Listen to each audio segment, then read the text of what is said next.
manager, a multitasking mom who made time to shower for all of you. Please welcome Anne-Marie Asner.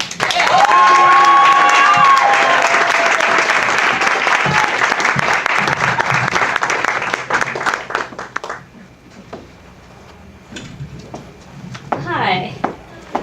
Hi. Didn't expect such a nice greeting. My name is Anne-Marie. I'm the author of a series of Yiddish-inspired kids' picture books.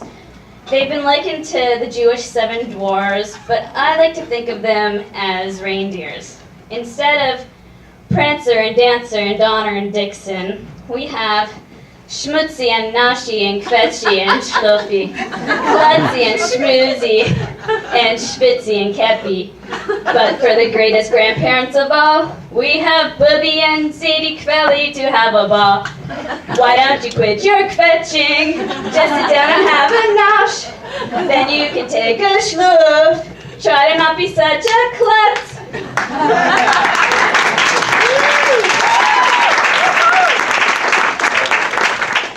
I apologize to all of you Rudolph fans and people with perfect pitch. So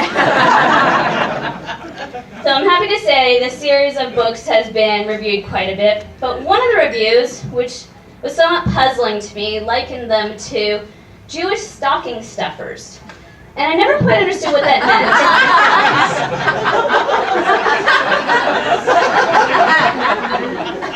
On Christmas morning, do we have a bunch of Gentile kids tiptoeing down the stairs to find, disappointedly, in their stockings, Yiddishkeit pop culture? Or now do we have a bunch of Jewish kids who have stockings on their fireplace mantle? As if the Hanukkah bush wasn't bad enough. Have some pride, people. So, as I mentioned, written a series of kids' picture books, but I hate kids. Sorry, Sarah.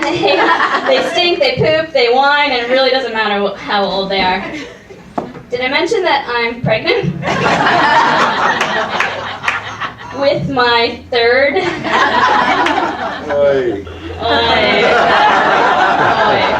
Oi is right. Well, as part of an attempt to make up for being a sort of nice Jewish girl going through my life with a Roman Catholic name like Anne-Marie, I gave my kids Hebrew names. So we have Matan, which means gift, and we have Shiraz, which means secret song. Apparently Shiraz missed the secret part of the memo and had colic for 3 months. Any of you who haven't experienced colic, start saying your prayers of thanks now. What colic is it's 3 hours a day for 3 months, between 5 and 8, of screaming. And it doesn't matter, like we would pick her up and hug her, she'd scream. We'd put her in her bed, she'd scream. We put a pillow on her face. She'd scream.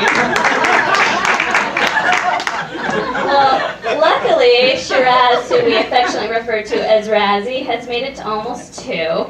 So I think she is out of the woods at this point, at least as far as I'm concerned. Well, I was driving her home with Matan the other day. 2 kids are in the back seat, and Razzie's singing to her heart's content. Razzie's wearing yellow today. To which Matan looks at her and says, Razzie, your shirt's red, your pants red, your shoes are even red. You're wearing red today. And I say, Matan, just let your sister sing. She's happy, let her sing. Go on, Razzie, sing. Razzie starts again. Razzie's wearing yellow today. Matan, with a need for accuracy that only a 3-year-old could possibly have, starts screaming, she's wearing red today! Mommy, she's wearing red! Matan, stop yelling at your sister! Razzie, sing! Razzie at this point is petrified. Come on, Razzie Bear, sing, sing.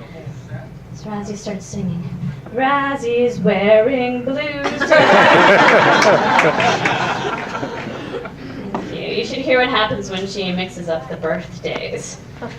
So just so you don't think that I'm one of those women who has a kid and along with it a partial lobotomy can only talk about her children, I do have a day job. I work for a financial services company. I was recently promoted, so So now I have an office and an admin. And one of my coworkers, who's also a friend of mine, stopped by to check out the new digs and to meet my wonderful admin. And after their salutation, she says, "Your friend Anne-Marie is quite nice. I hear her talking on the phone a lot." To which my coworker says, "Yeah, I used to sit next to her. She does talk quite a bit." The admin says, "Yeah, but it's always really nice stuff. It's very positive. I'm proud of you. You've done a really good job. You should be proud of yourself." To which my coworker says, "Yeah, I could see her having a motivational management style." To which the admin says, "I don't know about that, but I know that her 3-year-old no longer wets her pants." So as if having a 3-year-old and a 2-year-old is not enough, as I mentioned, I'm pregnant with my third. Kind of falls into the nice, not too bright category. And there's a book out there which is pretty much the Bible of pregnancy. It's called What to Expect When You're Expecting. And I see a bunch of heads nodding because everyone pretty much has or has heard of this book if you've been pregnant. So this book talks about all the things to expect, like sleeping to the point of hibernation, weight gain in parts seemingly unrelated to your stomach or uterus, leg cramps, digestive issues, all the rest of it. And it might not be pleasant, but at least it lets you know what to expect. And this book has quite a following, and the whole line of books have been spawned. And says what to expect the first year, what to expect the toddler years. The book that I'm looking for is What to Expect When You're Getting Divorced. Between falling asleep before we can have sex, kicking my husband in the night from the leg cramps, and the gaseous fumes coming from my ever-growing tuchus. It's just a matter of time before my husband leaves me. I would leave me.